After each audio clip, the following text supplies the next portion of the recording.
¿Cuántas veces ustedes han tenido que llorar por sus hijos cuando de alguna manera los quieren corregir, enderezar, ayudar?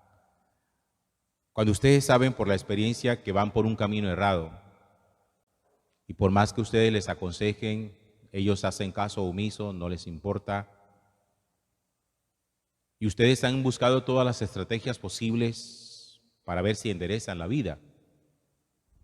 Algún día gritan, otro día amenazan, otro día suplican, otro día lloran. ¿Cuántas actitudes han tomado ustedes frente a sus hijos cuando se dan cuenta que ellos tercamente deciden llevar una mala vida? Y al final lo único que les toca hacer es ponerse a llorar. Y más nada, y sienten que ya llegaron como a su límite, que es imposible que pareciera imposible poder hacer algo por ellos.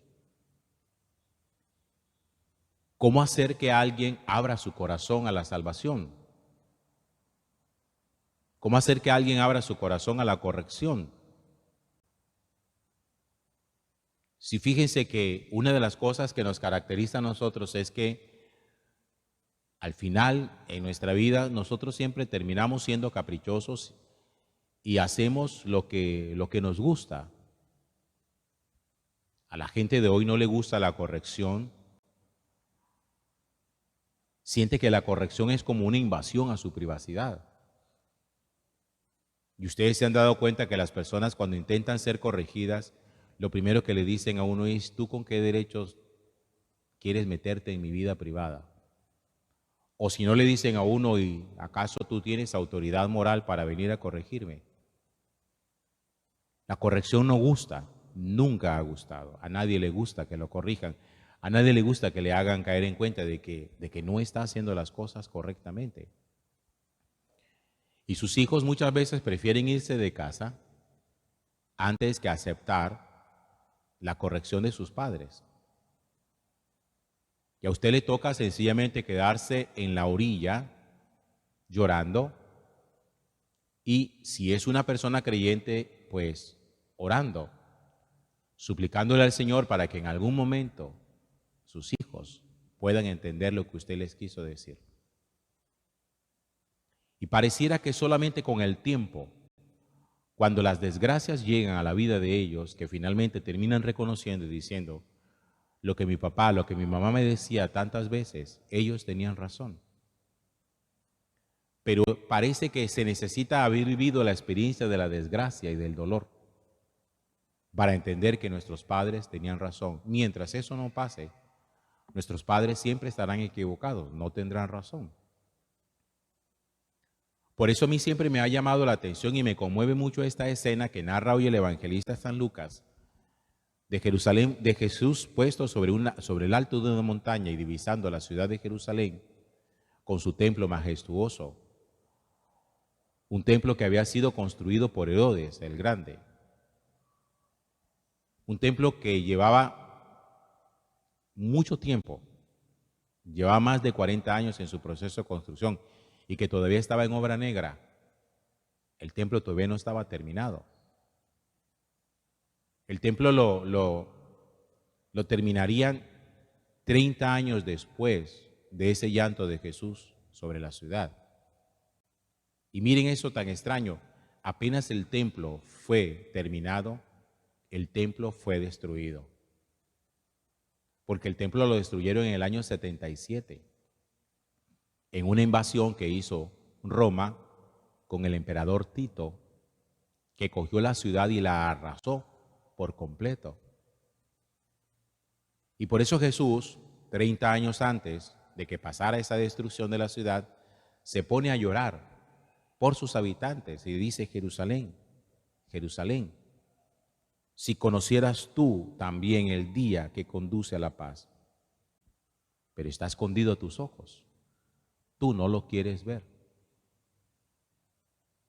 Y Jesús hace una profecía: vendrán sobre ti días en que tus enemigos te rodearán de trincheras, te sitiarán, apretarán el cerco de todos lados, te arrasarán con tus hijos dentro y no dejarán piedra sobre piedra. Esa profecía de Jesús se cumplió 30 años, un poquito más de 30 años después. Tal vez 40 años, en el año 77. La ciudad fue arrasada, el templo fue destruido. Y la destrucción de un templo dentro de una ciudad es el símbolo de la destrucción de todo lo divino dentro del corazón. Cuando usted quiere asegurarse de que algo sea destruido, lo primero que tiene que asegurarse es que desde dentro todo lo que haya de Dios en una persona también tiene que ser arrasado. Por eso, cuando uno intenta corregir a los hijos,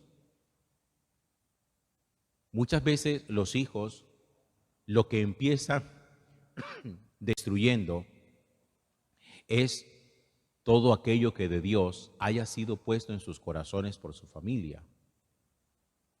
De niños son juiciosos, piadosos, rezan, se ponen de rodillas, aman a los ángeles custodios, a la Virgen María.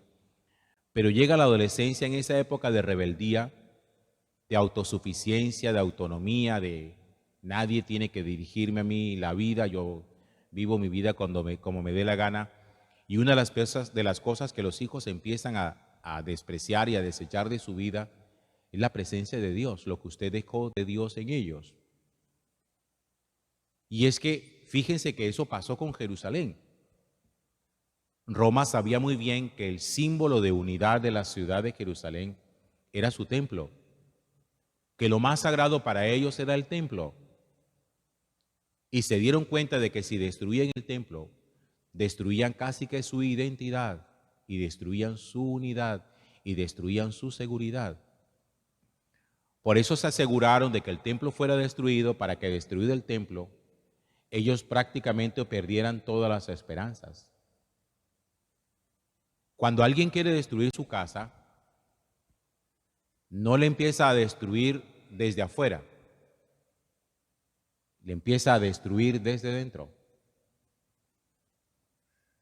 Y lo primero que revisan es si usted tiene alguna relación con Dios.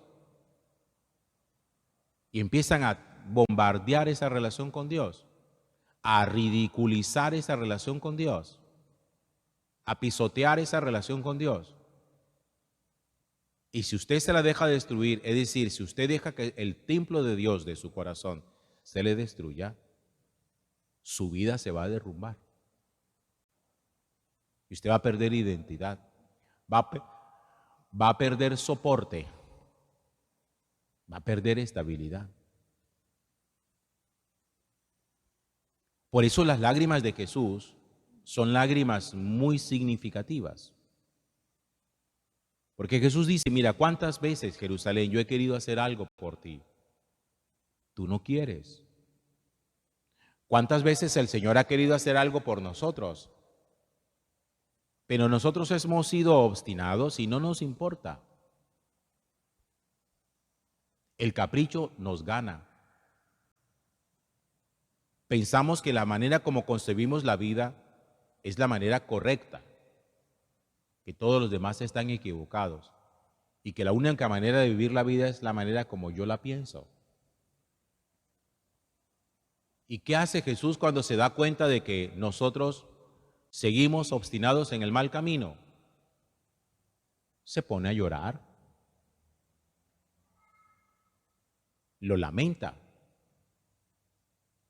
porque sabe que hay algo dentro de nosotros que es sagrado, que está siendo bombardeado. La gente cree que la ruina empieza cuando su economía decae. No, miren, una economía decadente no es el principio de la ruina, sino la consecuencia de la ruina. Las ruinas no empiezan por una economía decadente. La ruina es consecuencia de una vida espiritual destruida. Entonces hay personas que creen que lo importante es levantar la economía, porque el problema es la economía y el problema no es la economía.